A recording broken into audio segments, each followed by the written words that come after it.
The season is finally over. Rangers have defeated St Mirren 3-0, and I will do a season review, despite how bad it's been, but it has to get done, and it will get done, and I'm not really looking forward to doing it, but we're going to do it. But as for this game, I thought Rangers, it would be a tougher game. I thought St Mirren were alright. Curtis Main looked a wee bit lively like he did, like he's looked in previous weeks, but as for St Mirren, I feel like they just got to the top six, and that's what they were happy with. I feel like they've really underperformed.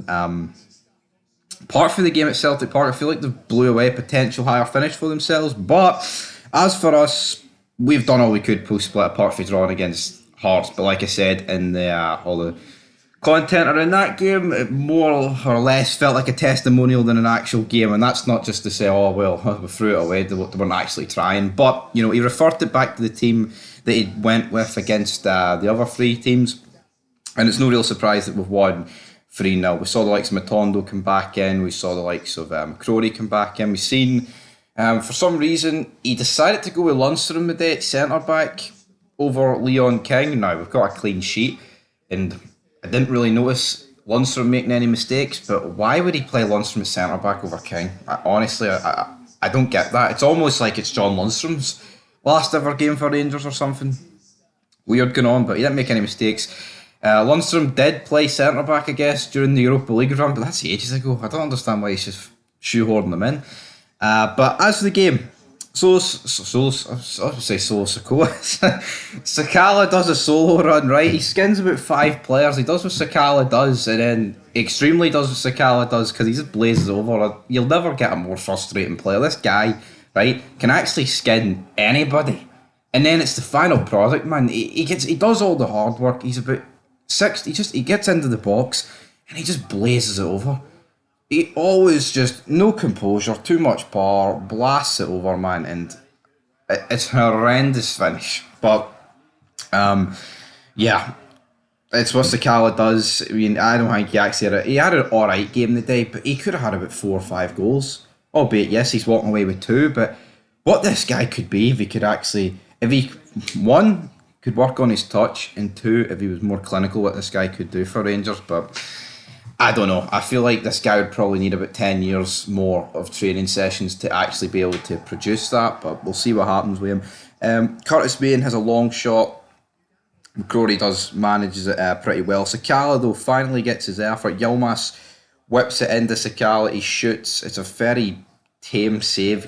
Goalie gets nothing on it, and then it just trickles into the back of the net like the most Sakala goal you'll ever see.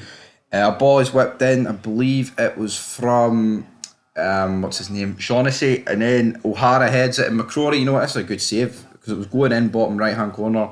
McCrory gets down to his left and manages to save it. We then get Hadji. He cuts in for the right, he shoots, but it's cleared off the line from St Mirren, and then that takes us to half time, and 1-0, not exactly, spectacular, but into the second half, Sakala does get the second goal.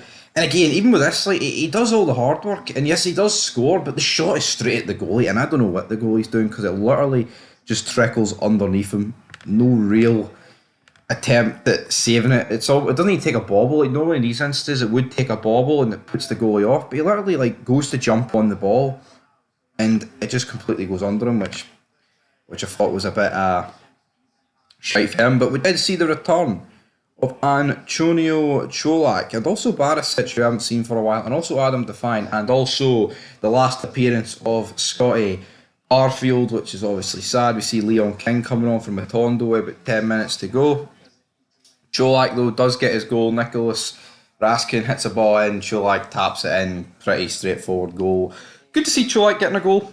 First goal since March, but he's been pretty much out since March, so is he the guy that's going to lead Rangers to the next level? No, I'm not really buying it. There's links with him moving away, and to be honest, I wouldn't be that. I would actually rather keep Sakala than Cholak, because even though Cholak's a better finisher, there's just games where he offers nothing. I feel like no matter how bad Sakala plays, and he is frustrating as hell, he offers something.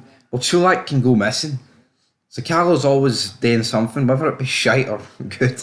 He's doing something, but yeah, end up winning 3-0 in the end. All the players come over, the clap, McGregor, Arfield, Kind of like a Poundland edition of what they did at Ibrox against Hearts at the end, but you know what, we'll take it. And that is where this game ended, guys. 3-0 Rangers. Pretty comprehensive in the end, but we'll be back soon with a season review. And then guess what? It's transfer news season. Who are Rangers going to sign? Well, you'll have to stay tuned and find out.